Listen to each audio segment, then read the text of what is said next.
In this video, I'm going to discuss the top 3 ways that you can start your residential assisted living and which one is the most convenient and the cheapest, also which one is probably the best and the most expensive, and then the one that falls in the middle. So if you're interested, make sure to stick around. What's going on, everyone? I hope you're all doing well. If you're new here, my name is Serg. Welcome to the channel.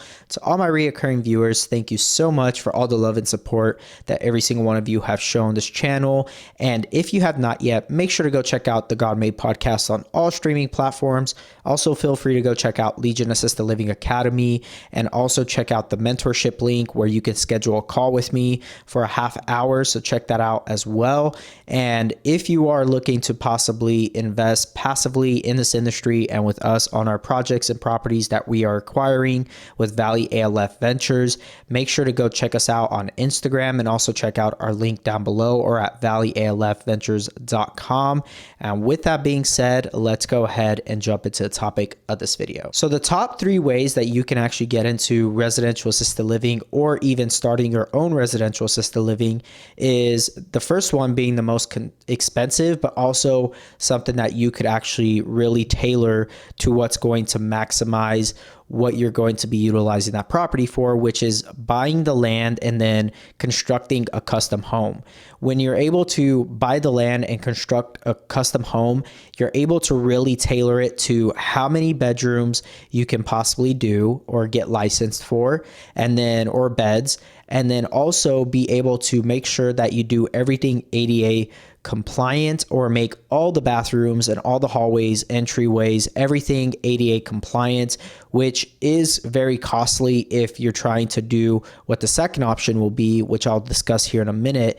But if you're able to actually have the means to purchase the land and actually build something, that is the best way to actually really maximize your property and also the profits that you can make at that said location.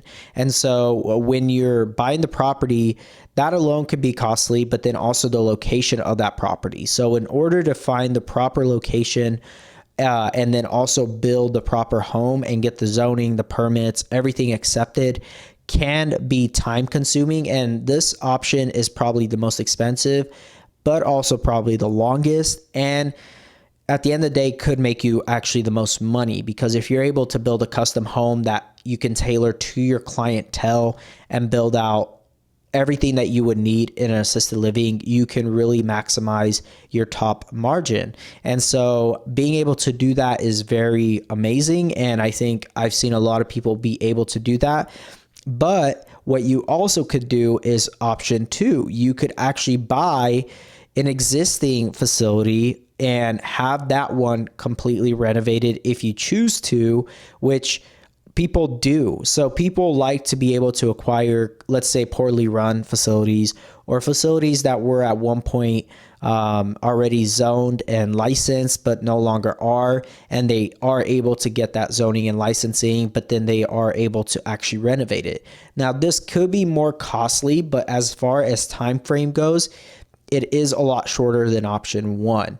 So you could go in there and just have an architect or have a general contractor that you work with to be able to help you really maximize the space that you have and reconfigure the entire floor plan.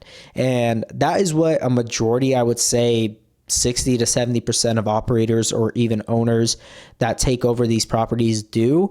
And the reason being is because they already know the zoning is probably the hardest. And if they're not able to get that land that they purchased zoned, or that lot, they're not going to be able to do much, no matter how nice of a custom home they are able to build on that. So if what's more valuable is really that previous zoning that was in place, or current zoning, and that previous or current license that's in place. So if they're able to take over something vacant and be able to utilize that time that it's vacant to be able to renovate, that is amazing. And that's what a majority of these operators choose to do. And then there's the very last option where you have a property already, but you haven't zoned it, you haven't licensed it. It's pretty much starting from scratch. And the reason why people would do this, even though it may take a little bit more time, to do both the the zoning and the reconfiguring of the home. Some people choose to do this because they're able to, and they have a property already. They don't need to go and purchase something else. And oftentimes they do what they can for the bare minimum and get it functional, and then they're able to start their business out of it. And I wouldn't recommend that necessarily. It's not a bad idea, but it's probably not the best idea. I would say if you're able to have the means to acquire something that's already properly zoned, properly licensed, the floor plan just makes absolute sense. It's got the amount of bedrooms that you would need and the amount of beds that you can get zoned for and licensed for, and everything has been done and it's very turnkey. That's probably the easiest and the quickest, but it could also probably cost more than buying the lot and building a custom home, simply because of the fact that it is so turnkey. So technically there really is 4 options, but not everyone's able to go and purchase something that's already operational, that's already in place, that everything is turnkey. That's a lot harder to do than just going and maybe buying something that's vacant, that was previously licensed or previously zoned, and be able to just renovate it. That would probably be your best option. If you don't have any experience, period, you're most likely wanting something turnkey, because if you could get something that's turnkey and get the training from that previous owner and have their systems already, that's what you're going to be paying for. And if you're able to do that with no type of experience, that's probably going to be your least risk to be able to do this. So I would say for a majority of people, if you're going to go build something custom and build something from the ground up, make sure you have the proper experience, make sure you have the proper team around you, have a team of general contractors, have a team of architects, have a team of people who can help you with the compliance aspect of it. And if you're able to do that, great. But if you're not able to do that, I recommend just trying to find something that was previously zoned and licensed and most likely vacant.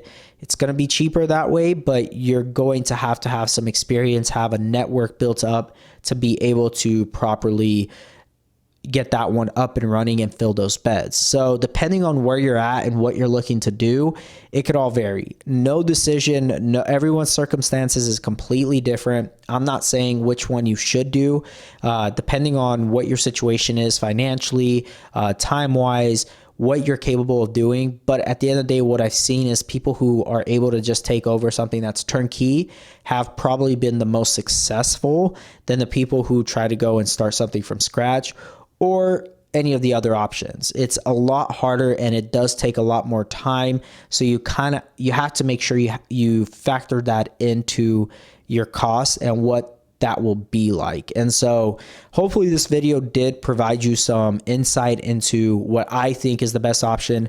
Me personally, if you could buy something turnkey, have something that has a system in place, has employees, has residents, revenue coming in, yes, you're going to be paying a premium for that.